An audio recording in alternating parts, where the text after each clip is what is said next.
దానికి భిన్నంగా ఏం చేయలే. అప్పుడు నువ్వు కేంద్రం మీద ఎట్లా ఆరోపణ పెడతావు? అంటే నీ ఇష్టమా? నువ్వు చెప్పిన దాని పెద్ద కలర్ ఈస్ట్మన్ కలర్ రాసే పేపర్ లైన్స్ ఇస్తావా డ్రామా? ఇది వాట్ ఈజ్ యువర్ ఐడియా? ఎవరిని బ్లఫ్ చేస్తూ? చంద్రబాబు నాయుడు అంత డర్టీయెస్ట్ పాలిటిషియన్ ఈ దేశంలో ఎవరు లేడు. డెఫినెట్గా చెప్తున్నాను ఇది మాట. ఏం మాట్లాడతాడండి? ఏం చేస్తావు నువ్వు? నువ్వు నవీన్ పట్నాయక్ ఎందుకు కలిసినావు? నువ్వు మళ్ళీ ఎందుకు కలిసినావు? ఎందుకు? నీకేం అవసరం నాకు అర్థం కాదు. నీ ఇష్టమా నువ్వు మాట్లాడే సొల్లు పురాణం? 4 ఏళ్ళు మోడీ సంఖ నాకుతావు, మోడీ సంఖలో కూర్చుంటావు మోడీ ఒళ్ళో. అప్పుడు అందరం మేము నువ్వు చెప్తే మోడీకి డబ్బా కొట్టాలి మేము. ఫైన్ మార్నింగ్ నీకు ఏదో ఉల్టా అవుతుంది, నువ్వు కాంగ్రెస్ రాహుల్ గాంధీ సంఖ నాకుతావు, మళ్ళీ మేమంతా కాంగ్రెస్ మరి రావన్నా అంటే ఏంది నాకు అర్థం కాదు. నువ్వు మాట్లాడేది అర్థం ఉందా నీకు? ఆంధ్రప్రదేశ్ ప్రజలు వాళ్ళకి చేతులెత్తి మొక్కాలి. ఈ డర్టీ పొలిటికల్ లీడర్ ఎట్లా భరిస్తున్నారు వాళ్ళు. ఎన్ని పచ్చి అబద్ధాలు మాట్లాడతారండి. పచ్చి సిగ్గు కూడా పడాలా చంద్రబాబు నాయుడు అనే వ్యక్తి. కనీసం లజ్జా సిగ్గు అనేది ఉండాలి మనిషికి. ఏం మాట్లాడుతుండేది? ఎస్, ఈ should feel ashamed. I'm sorry. ఎందుకంటే హోదా వస్తే ఏమొస్తుంది? ప్రత్యేక హోదా వస్తే అవసరమే లేదు అని ఎవడు వాదించినండి? ఈ మనిషే కదా వాదించండు. ఈ మనిషి ఏం మాట్లాడిండండి? నేను స్వయంగా విన్న టీవీలో రాహుల్ గాంధీ వస్తున్నాడు విజయవాడకి ఏదో ప్రోగ్రాంలు అంటే ఏమి ఇంకెందుకు బతికినామని చూసిపోవడానికి వస్తుండా? ఎందుకు వస్తుండు? ఏం ముఖం పెట్టుకొని వస్తుండు రాహుల్ గాంధీ అని మాట్లాడతాడు. ఇప్పుడు నిన్న నరేంద్ర మోడీ వస్తాడంటే ఏం ముఖం పెట్టుకొని వస్తాడు? అసలు నీదేం ముఖం నాకు అర్థం కాదు. నువ్వు ఏం ముఖం పెట్టుకొని రాహుల్ గాంధీని వ్యతిరేకించినావు? ఏం ముఖం పెట్టుకొని నరేంద్ర మోడీ ఎంబడు నువ్వు? ఇప్పుడు ఏం ముఖం పట్టుకొని నరేంద్ర మోడీని వ్యతిరేకిస్తున్నావు? నీకు ఓ పాలసీ, ఓ పద్ధతి, ఓ కన్సిస్టెన్సీ ఉందా నీకు? ఓ మాట మీద నిలబడే తత్వం ఉందా? ఒక మనిషిలాగానే మాట్లాడుతున్నాను. ఏంది అసలు నాకు అర్థం కాదు. ఎంత dirtiest political leader in the country I'm telling you without any doubt. ఎన్ని పచ్చబద్దాలు ఉంటాయని ఎంత మోసం అండి ప్రజలను, పాపం ఆంధ్రప్రదేశ్ ప్రజలను. నేను ఒక అడ్వర్టైజ్మెంట్ ఇచ్చింది, సిగ్గుపడాలి. ఆంధ్రప్రదేశ్ సెక్రటరీకి ఏదో ఫౌండేషన్ వేసినట్టు. ఫౌండేషన్ దేశంలోనే మొట్టమొదటిసారిగా ర్యాఫ్ట్ టెక్నాలజీతో ఫౌండేషన్ అంటారు. ఒక 1000 బంగ్లాలు హైదరాబాద్. అవునా? గవి కాదుకి వీకర్ సెక్షన్ ఇల్లు కట్టామా మనం? బలైన వర్గాల గృహ నిర్మాణంలో ఎక్కడెక్కడైతే రేగడి నేలలు ఉంటాయో అక్కడంతా ర్యాఫ్ట్ ఫౌండేషన్ వేస్తాం. గింత అద్వానమా? గింత అబద్ధమా? ఇప్పుడు భగీరథలు కట్టే ట్యాంకులు ఉన్నాయి కదా, 18,000 ట్యాంకులు, మొత్తం 38,000 ట్యాంకులు. వాటన్నిటికి ర్యాఫ్ట్ ఫౌండేషన్ ఉంటుంది. ఇప్పుడు సిరిసిల్ల కలెక్టర్ బిల్డింగ్ కడుతున్నాం, దానికి ర్యాఫ్ట్ ఫౌండేషన్ వేస్తున్నాం. ఆడ రేగడి నేలని.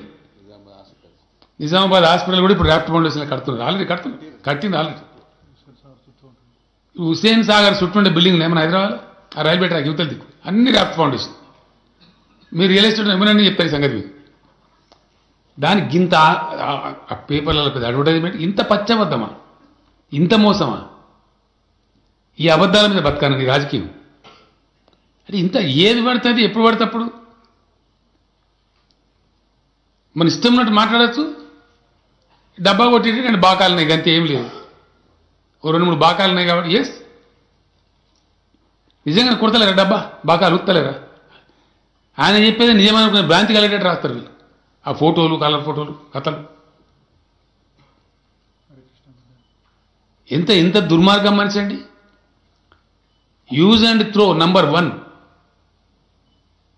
మొన్న పాపం అమాయకురాల అమ్మాయిని తీసుకొచ్చి హరికృష్ణ బిడ్డను పెట్టిండు. హరికృష్ణ సావును కూడా హరికృష్ణ శవం మీద పేరాలేరుకున్న రాజకీయం కాదు చంద్రబాబు నాయుడిది. అవునా కదా? ఇప్పుడు ఏమైనా చేస్తావా అమ్మాయికి? నీకు నిజాయితీ ఉందా? ఏం చేయడు. అంతకుముందు హరికృష్ణ లేదు, హరికృష్ణ బిడ్డ లేదు. ఆయన జావంగానే దాని మీద సొమ్ము చేసుకోవచ్చు అని చెప్పి ఆయన సావు సింపతిని సొమ్ము చేసుకోవచ్చు అని అంత నీచ రాజకీయ నాయకుడు. ఇంతగా నీచత్వం ఉంటుందా? ఇప్పుడు ఏమైనా చేస్తారా మరి అమ్మాయికి? చేయడు, డెఫినెట్గా చేయడు. అంటే వాడుకోవాలి, ఆ ఎలక్షన్ మంది పనికొస్తే వాడుకోవాలి, లేదా వదిలేసారు, ఫినిష్. ఇంత రాక్షసంగా, ఇంత నీచంగా.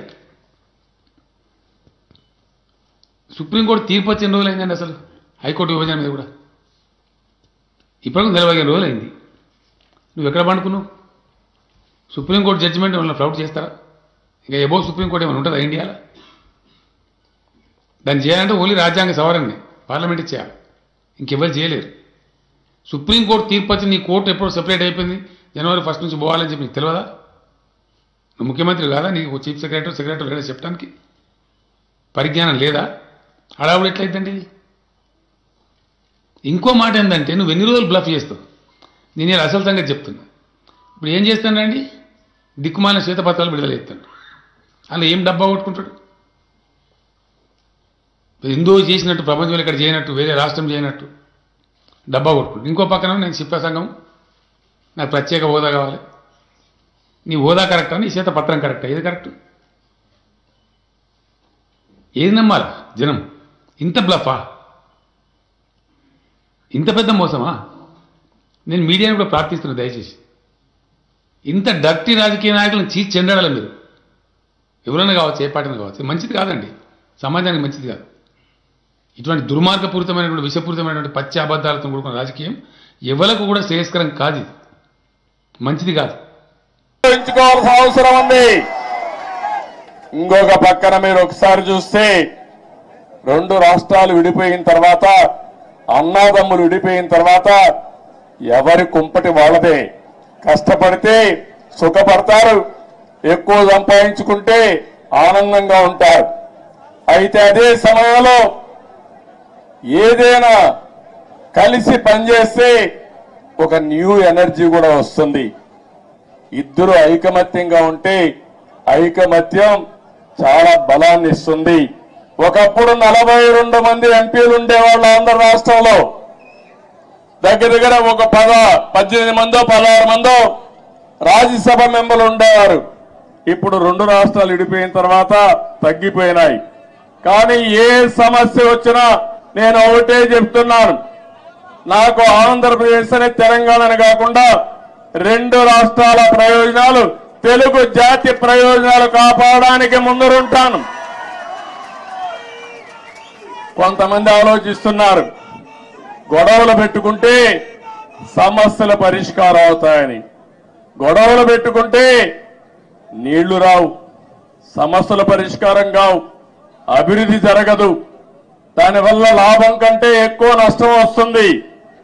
ఆ విధంగా కాకుండా ఎక్కడికక్కడ సానుకూలంగా చర్చల ద్వారా ఏదైనా సమస్యలుంటే పరిష్కారం చేసుకుని ముందుకు పోవడంలో 2 రాష్ట్రాలు కూడా ముందుకు పోవాల్సిన అవసరం ఉంది. ఇంకొక విషయం కూడా మనం గుర్తుపెట్టుకోవాలి, 2 రాష్ట్రాల్లో మనోభావాలు ఉన్నాయి. ఒకప్పుడు సమైక్య ఆంధ్రప్రదేశ్ లో కూడా తెలంగాణలో ఒక మనోభావాలు ఉండేటివి, రాయలసీమలో ఇంకొక విధంగా ఆలోచించేవాళ్ళు, ఉత్తరాంధ్ర ప్రజానీకం ఒక విధంగా ఆలోచించేవాళ్ళు.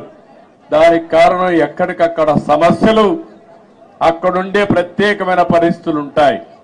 కానీ ఈ రోజు కూడా సమస్యలుంటాయి, మనోభావాలుంటాయి. అందరి మనోభావాలను గౌరవిస్తూనే ఎక్కడికక్కడ ఐకమత్యంగా పోయి ఇచ్చిపుచ్చుకునే ధోరణిలో సమస్యలు పరిష్కారం చేసుకోగలిగితే దానికంటే ఇంకొకటి ఉండదని చెప్పడం కూడా నేను మీకు తెలియజేస్తున్నా. ఇంకొక విషయం కూడా ఇక్కడ కూడా మీరు చూస్తున్నారు, ఈరోజు ఇక్కడ కాంగ్రెస్ ప్రభుత్వం ఉంది, ఆంధ్రప్రదేశ్ లో ఎన్డీఏ ప్రభుత్వం ఉంది. 2 ప్రభుత్వాలు ఇవి. అలాంటప్పుడు ఒకరికో ఒక ఆలోచనలు ఉంటాయి, సిద్ధాంతపరంగా కొన్ని ఆలోచనలు ఉంటాయి. కానీ ఏ ఉన్నా తెలుగు జాతి ప్రయోజనాలు వచ్చినప్పుడు మాత్రం అందరం కలిసి పనిచేసుకోవాల్సిన అవసరం ఉందని చెప్పి కూడా నేను మీకు తెలియజేస్తున్నా. ఆ దిశగానే నిన్న చర్చలు జరిగాయి. ఆ చర్చలు చాలా వరకు ముందుకు తీసుకుపోతాయని కూడా నేను ఆశిస్తున్నా. కొంతమంది ఆలోచిస్తున్నారు, ఆ ఆలోచనలు మంచివి కాదు. నేను ఒకటే చెప్తున్నా, ఆ రోజు కూడా ఇన్ని జరిగితే చాలా మంది చాలా విషయాలు మాట్లాడితే నేను చేసిన అభివృద్ధిని కూడా కొంతమంది వక్రీకరించి మాట్లాడారు. కొంతమంది అన్నారు, నువ్వు మొత్తం హైదరాబాద్ నే అభివృద్ధి చేశావు కాబట్టి రాష్ట్రం విడిపోయిందని కూడా శాపనార్థాలు పెట్టిన వాళ్ళు కొంతమంది ఉన్నారు నా మీద. నేను ఒకటే ఆ రోజు చెప్పాను, ఆ రోజు కానీ ఈ రోజు కానీ, ముందు ఒక ప్రాంతం అభివృద్ధి కావాలి, అది రాజధానితో ప్రారంభమవుతుంది, అది చివరికి మారుమూల ప్రాంతాలకు కూడా స్ప్రెడ్ అవుతుందని చెప్పి ఆ రోజు చెప్పా. ఆ విషయం చాలా మంది మర్చిపోయి అనేక విధాలుగా మాట్లాడే పరిస్థితికి వచ్చారు. ఈ రోజు ఒక్క ఉదాహరణ చెబుతున్నాను మీ అందరికీ.